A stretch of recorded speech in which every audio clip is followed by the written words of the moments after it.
자, 지난 시간에 이어서 우리 기업 경영의 관리 과정 활동에 대해서 알아보는 시간 갖도록 하겠습니다. 저희가 이제 중간에 중간고사가 있다 보니까요. 이제 텀이 생겨가지고 기업 경영의 관리 과정 활동 계획화 과정 진행하다가 그냥 스탑됐기 때문에 지난 시간에 봤던 거 다시 한번 잠깐 살펴보는 시간 보면서 이어서 가도록 하겠습니다. 기업 경영의 관리 과정 활동 중에서 우리가 첫 번째로 봐야 되는 건 바로 계획화 활동이거든요. 계획화 말 그대로 우리가 경영을 해나가면서 어떤 거에 대해서 계획을 수립하고 이렇게 해야겠다라고 생각하는 계획과 모든 단계 첫 번째 단계라고 할 수 있는데요. 한마디로 요약을 하자면 그렇게 할 수 있어요. 링컨 대통령이 예전에 만약에 한 그루의 나무를 자르는데 8시간이 주어졌다면 나는 도끼를 가는데 6시간을 사용할 것이다 라고 하는 얘기를 했습니다. 그만큼 뭔가에 대해서 계획을 잡고 준비를 하는 과정이 굉장히 중요하다라고 해서 기업을 경영해 나가는 것을 plan to C라고 얘기를 합니다. plan, 계획하고 to, 실행하고 C, 검토하고 그만큼 굉장히 중요한 과정이 계획화 과정이다 라고 생각하시면 될 것 같아요. 그래서 계획의 기능은요, 목표를 달성하기 위한 방법을 결정하거나 이를 사전에 생각하는 활동이고요. 그래서 고려해야 되는 거는 모든 과정 중에서 가장 먼저 우선시돼야 되는 당연하죠. 계획을 잡아야 되는 거니까 합리적이어야 되고요. 계획이라고 하는 건 언제까지 뭐를 하겠다라고 하는 시간이 설정이 돼야 되는 거고요. 이것들이 같이 연속이 돼야 되는 그런 특징을 갖고 있다라고 보면 될 것 같아요. 자, 그러면서 우리가 봤던 게 계획화의 기능이요. 좋은 점이 있는데요. 기업에 성공할 수 있는 기회를 만들어 줍니다. 그냥 평안하게 가는 게 아니라 새로운 거에 대해서 도전을 할 수가 있고요. 경영자로 하여금 보다 효과적으로 환경 변화에 적응할 수 있도록 하고요. 종업원들이 전체 기업의 목표를 알 수 있도록 중시할 수 있도록 하고요. 다른 경영 기능들이 효과적으로 갈 수 있도록 한다라고 하는 내용이 있었고요. 크게 두 가지 기능이 있었어요. 이건 제가 이제 문제로 냈던 거죠. 전략적 기능이 있고요. 전략적 계획화가 있고요. 전술적 계획화가 있습니다. 전략적 계획이라고 하는 거는 뭐라 그랬어요? 긴 계획, 큰 계획. 우리가 3년 뒤, 뭐 최소한 1년 뒤, 언제까지 어떤 플랜을, 어떤 목표를 달성하자라고 하는 큰 계획을 전략적 계획이라고 한다면 그 전략적 계획을 달성하기 위한 작은 계획들을 전술적 계획이다라고 얘기할 수 있다라고 얘기했었어요. 자, 그렇게 되는데 우리가 이제 이걸 보기 위해서 먼저 계획을 하려면 나 자신을 알아야 돼. 즉 우리의 상황을 알아야 돼. 여러 가지 방법이 있는데 그 중에서도 가장 유명하고 그중에 가장 잘 많이 보편적으로 사용하고 있는 것 중에 하나가 바로 SWOT 분석이다라고 해가지고 나의 강점, 그다음에 나의 나와 그다음에 우리 기업의 강점, 그다음에 약점, 그다음에 위기, 그다음에 기회 이런 것들을 분석해가지고 우리가 지금 처한 상황에 대해서 분석을 한번 해보자라고 하는 거 마찬가지 우리가 리포트로 하는 거 다 이제 분석해서 낸 것도 잘 봤어요. 자, 그래서 수학 분석을 통해 가지고 먼저 나 자신을 알아야겠지만 또 알아야 되는 게 뭐를 알아야 되느냐? 마이클 포터의 5가지 경쟁 요소다라고 해가지고요. 우리가 사업을 영위감에 있어서 경영을 함에 있어서 기본적으로는 경쟁이 되는 그룹이 있을 거예요. 그래서 경쟁 관계가 있을 거고, 그 다음에 내가 뭔가에 대해서 공급을 받아온 공급자와의 관계, 뭔가에 대해서 판매를 해야 돼. 구매자와의 관계, 그 다음에 새롭게 시장에 들어오는 신규의 위협, 또 하나는 뭐예요? 내 상품이 아니라 새로운 서비스, 새로운 상품이 생겨날 수도 있기 때문에 요런 한 5가지 정도의 경쟁 요소에 대해서 내가 지금 나하고 경쟁하고 있는 사람은 누구고 경쟁하고 있는 기업은 누구지? 그 다음에 구매자, 공급자와의 관계는 과연 구매자가 누군지 공급자가 누군지 그들과의 관계는 어떤지 신규로 들어올 만한 경쟁자가 있는지 아니면 아예 새로운 서비스가 대체할 만한 게 있는지 요거는 항상 주의 깊게 우리가 생각을 해야 된다라고 하는 거고 더 나아가가지고는요. 포터의 본원적 경쟁 전략 모형이라고 해가지고 그게 우리가 어떻게 봤어요? 전체 시장이 있고요. 그 다음에 세부 시장이 있고요. 차별화 전략이 있고요. 그 다음에 싸게 갈 수 있는 저원가 전략이 있다라고 해가지고 저원가 전략일 때는 이게 세부 시장일 때는 원가고 뭐 필요 없어. 그 세부 시장에 맞춰가지고 집중화가 필요한 거고요. 보편적인 시장일 때는 저원가일 때는 원가를 줄이는 전략. 그 다음에 차별화일 때에는 뭐가 좀 독특한 거, 그들이 원하는 거. 네, 구체적인 예를 들어줬던 게 바로 뭘 들어줬어요? 자동차 시장을 얘기를 했었죠. 그래가지고 어떠냐? 고객이 독특한 인식을 함으로써 산업 내에서 경쟁하는 전략, 혁신적인 디자인, 고품질, 브랜드 이미지 이런 것들이 있었다라고 하는 거 우리가 여기까지 살펴봤던 것 같아요. 자, 이렇게 해가지고 우리가 전략적 계획에 대해서 봤다면은 이제 그 큰 계획들을 세우는 걸 얘기했잖아요. 하나하나 들어가갖고 전술적인 계획은 어떤 것이며 어떻게 세워나가는 건지 한번 살펴보도록 하겠습니다. 자, 전술적인 계획이다라고 하는 거는 좀 전에 선생님이 얘기했던 것처럼 전략적 계획을 달성하기 위해서요. 그다음에 자근자근한 계획을 수립하는 과정이다라고 보시면 돼요. 통상적으로 전략적 계획은요. 1년 아니면은 2년, 3년, 5년 그 기간에 달성하려고 하는 걸 전략적 계획이라고 하고요. 전술적 계획이라고 하는 거는 6개월, 3개월, 한 달, 이번 주 이렇게 짧게 뭔가를 해나가는 거를 전술적 계획이라고 한다라고 보시면 되는데 여기에 세상이 환경이 많이 변하다 보니까요. 요 계획하는 것도 좀 많이 변해갔어요. 어떻게 변해갔느냐? 예전에는요, 최고 경영자, CEO라든지 중간 경영자들이 이거에 대해 계획을 다 세웠어. 정형화되어 있는 뭐는 어떻게 하고, 이건 이렇게 하고, A서부터 Z까지 다 계획을 세워가지고 정형에 맞춰가지고 짝짝짝짝짝짝 그게 진행되는 게 예전 방식이었다면 요즘엔 환경이 너무 많이 복잡해졌단 말이에요. 그러다 보니까 예상치 못한 상황들이 많이 발생한단 말이에요. 그러다 보니까 어떻게 하는 거예요? CEO가 모든 걸 다 최고 경영자, 윗사람이 모든 걸 다 알고 그걸 판단해 줄 수가 없어요. 그러다 보니까 최고 경영자는 큰 흐름만 잡고 중간중간 과정 관리만 할 뿐인 거고 실질적인 판단을 하고 계획을 하고 전술을 세우는 거는 어떻게 해야 된다? 우발적인 사고를 통한 계획을 세워야 된다라고 이렇게 주장이 됩니다. 그래서 우발적 전략 수립을 위한 기본적인 원칙이다라고 얘기합니다.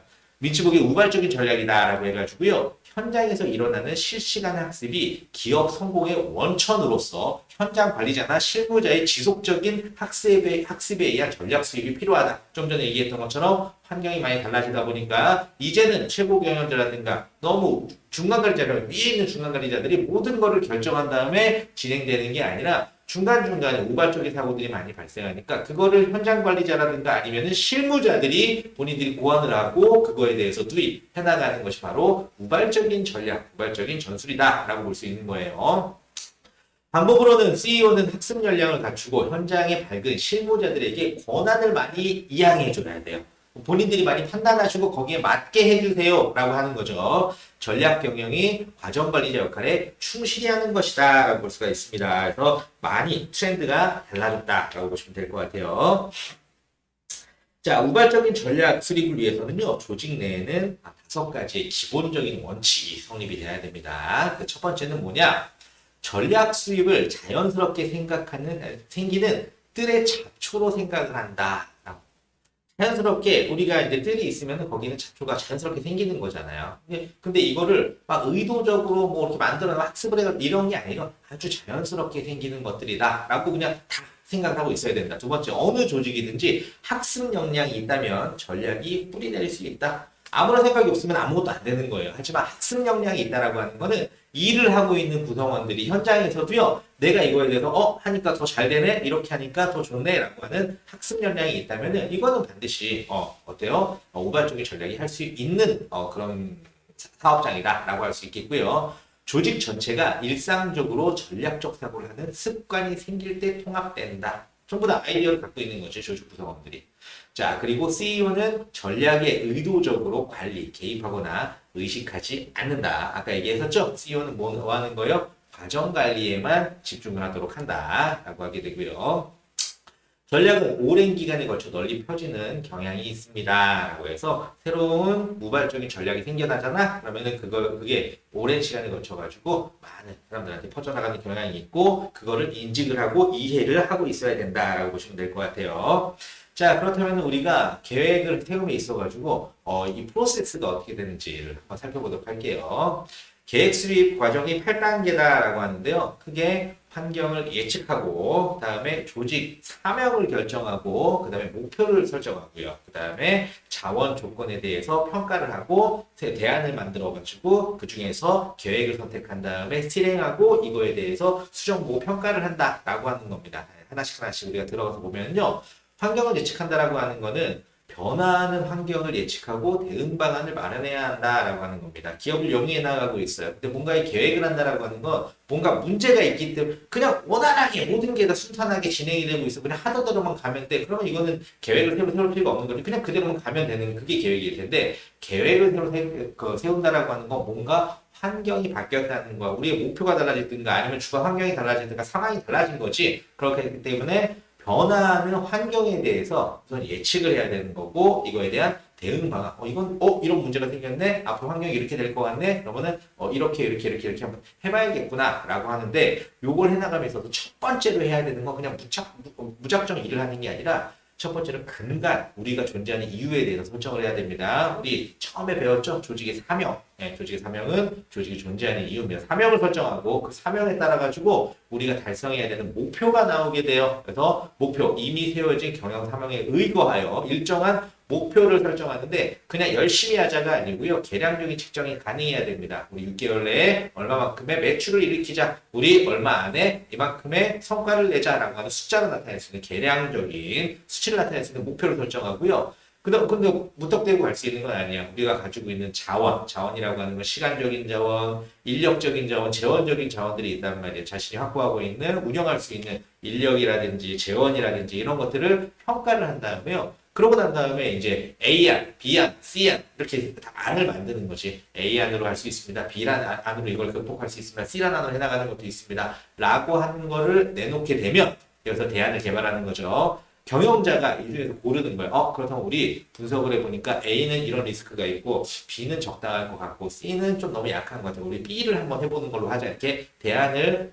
선택을 하게 하는 계획을 선택을 하게 되는 거죠. 그러다면 뭐 해야겠어요? Do it 그걸 하는 겁니다. 여기까지가 플랜이야. 플랜, 그다음 do it 이거 하고 난 다음에 마지막에는 뭐예요? See, plan to see. 플랜 했으니까 이거에 대해서 실행을 하고요. 그다음 다시 피드백을 하는 과정이다 라고 해가지고 우리가 이제 계획 수립 과정까지, 계획 수립 프로세스까지 한번 살펴봤어요. 자, 그렇다면 우리가 계획을 수립한 다음에 이거에 대해서 진행을 해나가야 되는데 계획 수립 프로세스까지 이해를 했잖아요. 근데 계획을 세움에 있어가지고 이 가장 중요한 것 중에 하나가 뭐냐? 목표를 설정해야 되는 거예요. 목표를 설정하는 과정에 대해서 배워보도록 할게요.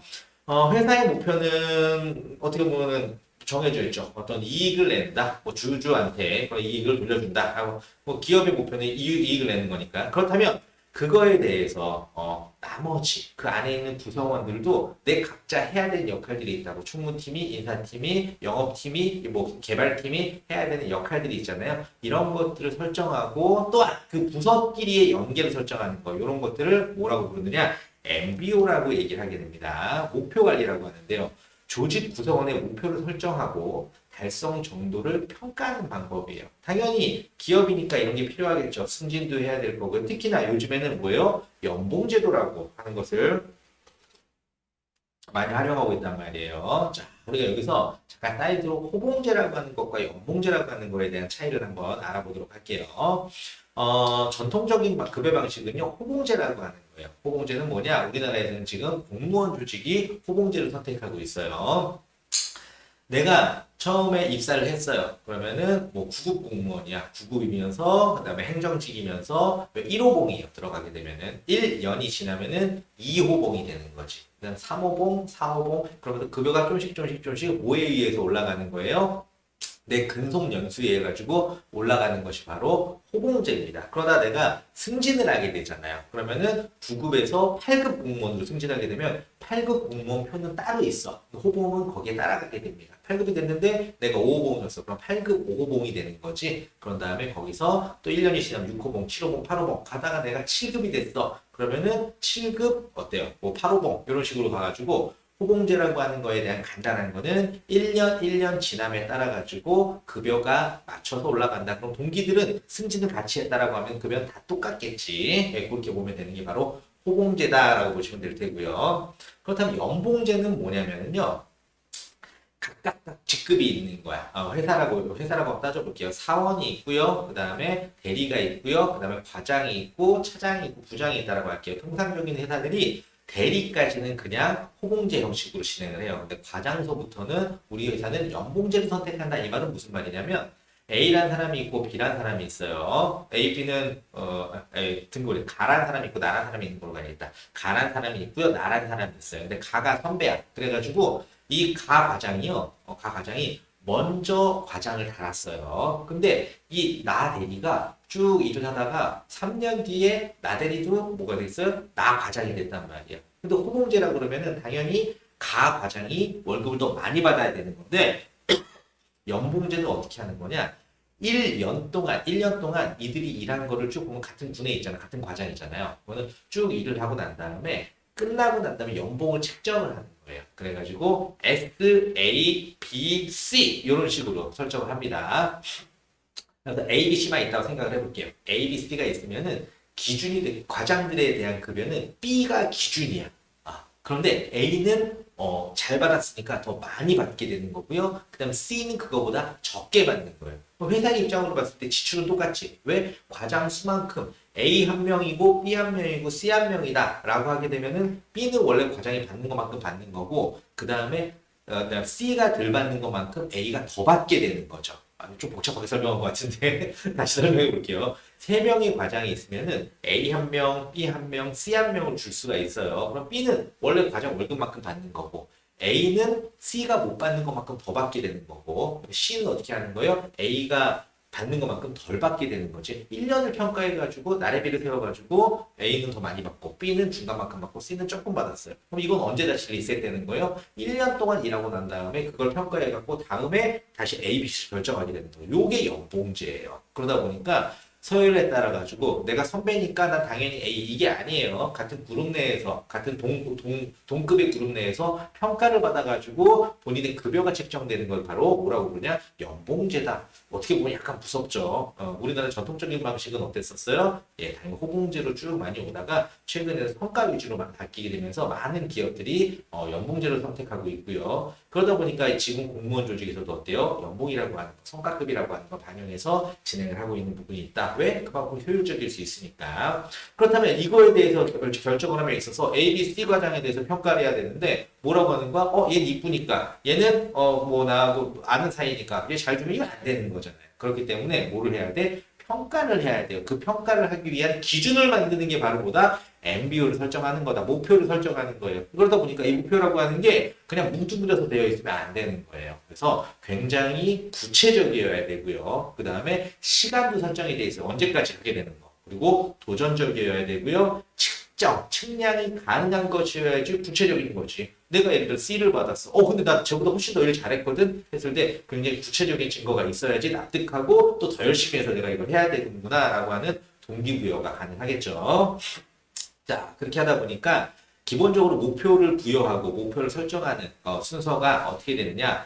기본 목표를 설정한다라고 하는 얘기는 무슨 말이냐면 각 구성원들이 있잖아요. 조직 내에서. 그러면은 팀장이 있고 팀원이 있고 또 이 그룹이 그 부서가 있고 여러 부서들이 있고 이게 또 조직이 형성이 돼 있잖아요. 그럼 각각 개인별로 내지는 그 팀별로 내지는 부서별로 그 상위 그룹별로 자기가 해야 되는 목표를 설정하는 거를 기본 목표를 설정한다라고 표현을 합니다.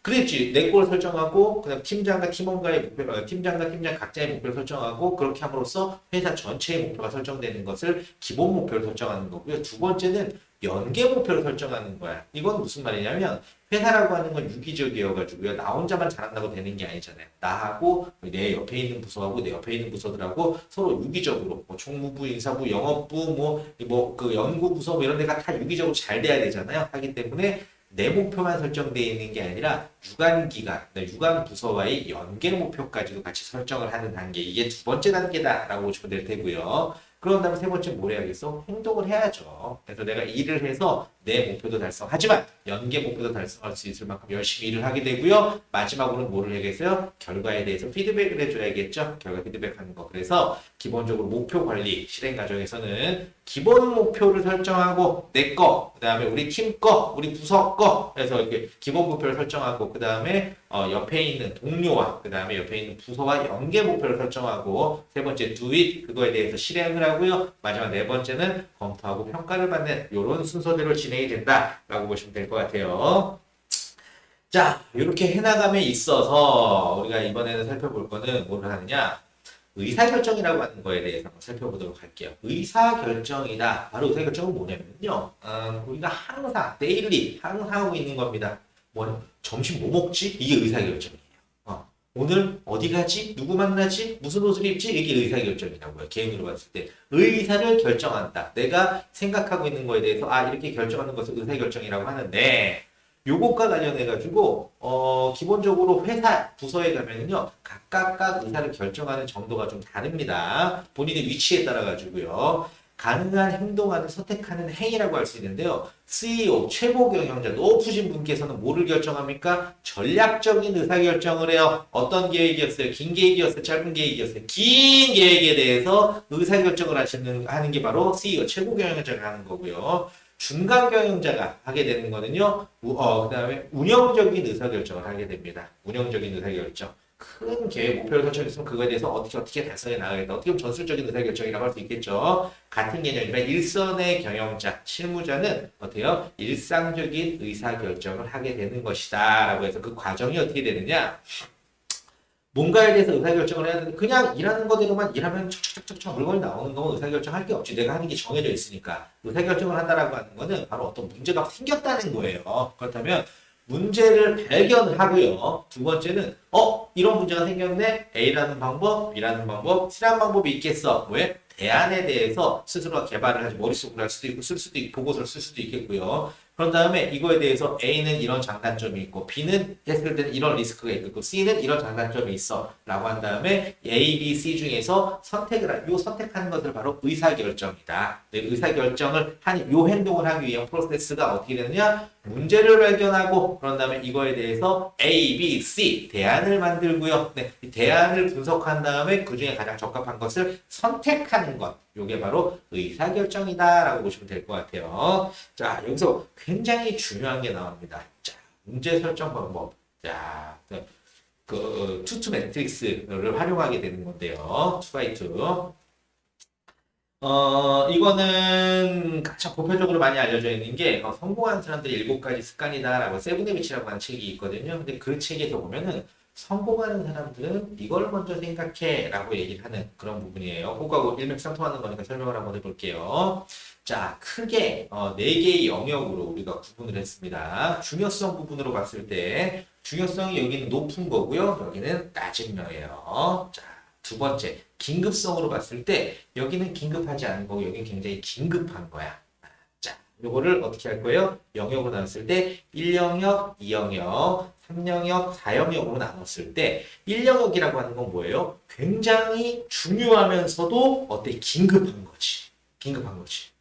1영역, 그 다음에 4영역 한번 봐볼까요? 얘는 중요하지도 않고 긴급하지도 않은 거예요. 그러면 우선 1영역과 4영역은 정해져 있어. 무슨 말이냐? 사람들이 보편적으로 일을 한다거나 행동을 했을 때 모든 사람들은요. 여러 가지 일들이 있잖아. 내가 해야 될 일들이 있잖아. 이 중에서 1, 2, 3, 4 구역에 있는 것 중에서 영역에 있는 것 중에서 뭐를 가장 먼저 할까? 모든 사람들은 1영역에 있는 걸 먼저 하더라는 거예요. 왜? 가장 중요하면서 긴급하니까. 이걸 제일 먼저 하고요. 뭘 제일 나중에 하더라는 거예요? 중요하지도 않고 긴급하지도 않은 거를 나중에 하더라는 거죠. 그런데 어떤 차이가 있느냐? 이 영역은요, 중요하지만 긴급하지 않고요. 하지만 3영역은 어때? 이 영역은 중요하지만 긴급하지 않은 영역이야. 반면에 이 3영역은 뭐예요? 굉장히 긴급해 보이는데 별로 중요하지 않는다. 보편적인 사람들은 이 긴급하고 별로 안 중요한 이걸 먼저. 하지만 어때요? 성공하는 사람들은 어떻게 하더라? 중요하지만 긴급하지 않아 보이는 이 영역을 먼저 하더라라고 하는 겁니다. 그렇다면 각각의 영역별로 뭐가 있느냐? 가장 중요한 1영역에 있는 건요. 긴급하면서도 굉장히 중요한 겁니다. 위험에 닥친 일, 순간순간의 업무, 그 다음에 납기일이 촉박한 업무. 이건 어느 누구나 가장 먼저 한다는 거지. 그런데 성공하는 사람들은 그 다음에 보편적인 사람 먼저 볼까? 보편적인 사람들은 뭐를 하느냐? 그 다음에는 3영역을 하더라는 거예요. 어떤 거? 간섭, 일상 전화 통화, 이메일 답변, 보고서 작성, 잦은 회의 이런 것들 하는데 성공하는 사람들은 어떤 걸 하느냐? 이 영역에 있는 거랍니다. 대인관계를 구축하고 예방을 하고요. 새로운 기회를 모색하고 전략을 수립하는 걸 하더라. 마찬가지 사용은 쓸데없는 거잖아요. 사소한 일, 쓸데없는 전화통화, 시간 죽이기 등등이 있단 말이에요. 자, 이거는 우리가 의사결정을 한다. 내가 일에 대해서 우선순위를 결정함에 있어가지고 첫 번째 중요한 일과 중요하지 않은 일, 그리고 급한 일과 급하지 않은 일이 있다면은 급하면서도 중요한 일을 가장 먼저 해야 되고요. 두 번째는 급하지 않아 보이지만 중요한 일을 해야 되는 거고요. 세 번째가 급하지만 중요하지 않아 보이는 일을 하는 거고 마지막 급하지도 않고 중요하지도 않은 일을 가장 뒤로 미뤄야 된다라고 해서 모든 의사결정을 할 때는 어떤 게 굉장히 중요해요? 우선순위를 설정하는 것이 굉장히 중요하더라라고 하는 거. 두 번째는 의사결정에서 우리가 뭘 살펴볼 거냐? 혼자만의 생각으로 하는 게 아니라 많은 사람들의 의견을 모아가지고 의사결정을 하는 방법이 있어요. 그걸 뭐라고 하느냐? 집단적 의사결정이라고 합니다. CEO가 단독으로, 부서장이 단독으로 결정하는 게 아니라 구성원들의 얘기를 쫙 듣고서 이 의사에 대한 결정하는 거. 그래서 개인이 아닌 조직의 의견을 모아서 의사결정을 하는 거 다수결의 원칙이 될 수도 있는 거고요. 얘기를 들어본 다음에 CEO가 판단을 할 수도 있는 거고요. 이거에 대한 장점은 뭐가 있느냐? 생각할 수 있는 대안과 해당의 수가 많고 그 범위 역시 매우 넓습니다. 왜? 많은 사람들의 얘기를 들으니까. 여러 구성원들의 전문 지식이나 경험을 폭넓게 참고할 수 있고요. 의사결정에 도움이 되는 풍부한 자료와 정보를 획득할 수 있습니다. 또한 구성원들은 집단을 통해 이루어진 의사결정을 쉽게 받아들이죠. 왜? 나도 그 의사결정에 참여했으니까. 그리고 구성원 간의 협조가 잘 이루어집니다. 같은 이유겠죠.